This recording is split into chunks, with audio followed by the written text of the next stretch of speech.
Hello friends, my name is Suman Kanwar Naruka. आज मैं आपको एनसीसी के बारे में बताने जा रही हूँ। तो एनसीसी ऐसे नेचुरली भी हमारे डेली रूटीन के लिए भी काफ़ी यूज़फुल है, और जो स्टूडेंट्स है जैसे कि कॉलेज में है या स्कूल में है उनके लिए तो सबसे ज़्यादा ज़रूरी है। बिकॉज एनसीसी से आपके दो बेनिफिट्स है। फर्स्ट ऑफ ऑल, एनसीसी से आपकी एक तो सेल्फ डिसिप्लिन काफ़ी इंप्रूव होता है। दूसरा, आपका फिजिकल फिजिकल फिटनेस में इंप्रूवमेंट आती है। लाइक जैसे कि आप सुबह जल्दी उठते हो तो आपका वर्कआउट करते हो, रनिंग करते हो, और इससे आपका एक डाइट चार्ट फिक्स हो जाता है कि आपको ये करना है और ऐसे रहना है। और इससे आपको सेकंड आपका जो है वो है आपका जॉब रिलेटेड। जॉब्स में जैसे कि किसी को आर्मी में जाना है तो आर्मी के लिए भी हमारे पास तीन, तो आर्मी में है लाइक एनडीए, आईएमए और ओटीए। ये तो आर्मी बैकग्राउंड से हो चुके हैं। इसके अलावा जैसे कि पुलिस पुलिस में भी बहुत सारे ऑप्शंस होते हैं। सीआरपीएफ जैसे कि सेंट्रल रिजर्व फोर्स, ओके, और एसआई हो गया, दिल्ली एसआई, और भी बहुत सारी वैकेंसीज होती है जो कि आप जानते हैं कि आती रहती है। इससे अदर सेक्टर भी आपके जैसे कि प्राइवेट सेक्टर हो गया या फिर अदर जॉब रिलेटेड, जैसे कि किसी को पटवारी करना है या फिर टीचिंग में, उसमें भी आपके एनसीसी के बेनिफिट्स होते हैं। जैसे कि आप एनसीसी करते हैं, अगर स्कूल में करते हैं तो आपको ए सर्टिफिकेट मिलता है, और स्कूल के बाद अगर आप करते हैं तो कॉलेज में बी और सी सर्टिफिकेट मिलता है। अगर आप बी सर्टिफिकेट करते हैं तो आपको 5% की छूट मिलती है, और सी करते हैं तो आपको 10% मिलता है। बट इन आर्मी आपको आर्मी के अंदर कोई रिटर्न पेपर नहीं देना होता है अगर आपके सी सर्टिफिकेट में ए ग्रेड है।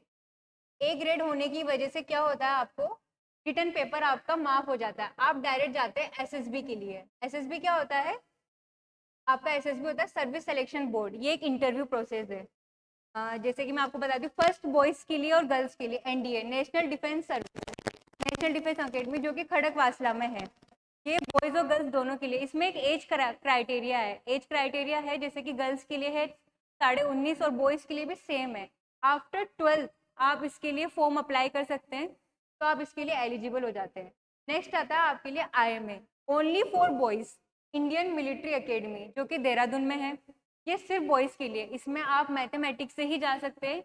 एक इंजीनियरिंग ब्रांच है, ओके। फिर आता है आपका ओटीए, ऑफिसर ट्रेनिंग एकेडमी, जो कि बॉयज एंड गर्ल्स बोथ दोनों के लिए सेम है, जो कि चेन्नई में होती है।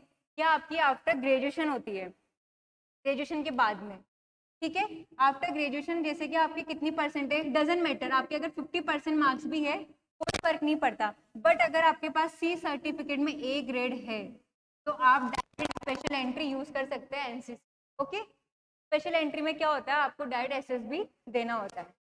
तो मैं आपको एसएसबी के बारे में बताती हूँ। एसएसबी क्या होता है? एसएसबी एक आपका प्रोसेस है। ये 7 दिन का होता है, 7 डेज। आपका एग्जाम, जैसे कि आपने सी सर्टिफिकेट कर लिया है, ठीक है, या आपका सी सर्टिफिकेट में ए ग्रेड है और बी है। बी से आपको 50% एग्रीगेट मार्क्स का होता है, और ए से आपका 100%। आप मतलब इसके लिए क्वालिफाई हो, ठीक है।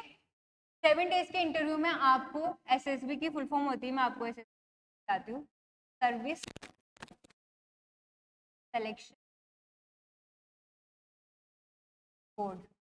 ये आपका एसएसबी, ठीक है। इसमें आपको 7 डेज में फर्स्ट डे आपको देखा जाता है, आपका जो बॉडी फिटनेस होती है, आप किस तरह से प्रेजेंट होते हो, आपका क्लोथिंग कैसा है, आप किस तरह से कपड़े पहन के जाते हो।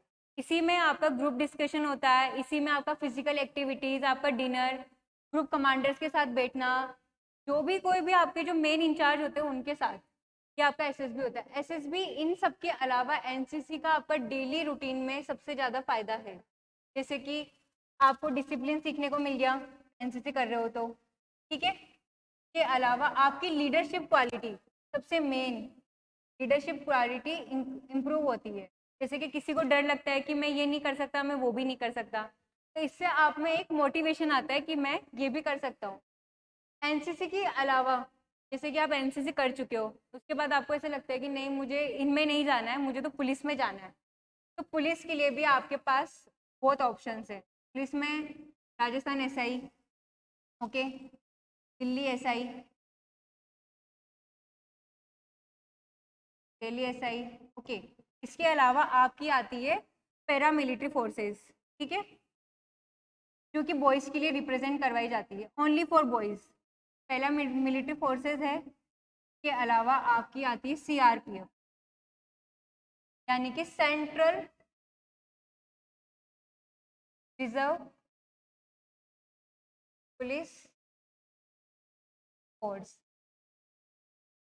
इनमें ऑलमोस्ट बच्चे जाने का वेट करते हैं, बिकॉज इनमें क्या होता है कि आपकी कट ऑफ वगैरह भी कम जाती है, और इनमें क्या है कि सब सोचते हैं कि नहीं मेरे को ये नहीं करना है, वो नहीं करना है, मैं क्यों जाऊं, जबकि इसमें आपको एक कमांडर की पोस्ट मिलती है। स्पेशल फोर्सेस कहते हैं उन्हें, शायद आपने नाम सुना हो तो, स्पेशल फोर्सेस। ये बॉयज़ के लिए सबसे ज़्यादा ज़रूरी होती है, क्योंकि उनके पास वो पावर होती है जो किसी के पास नहीं होती। वो बॉर्डर पे भी जा सकते हैं, और वो पहला मिलिट्री कमांडर्स कहलाए जाते हैं। Okay, thank you so much.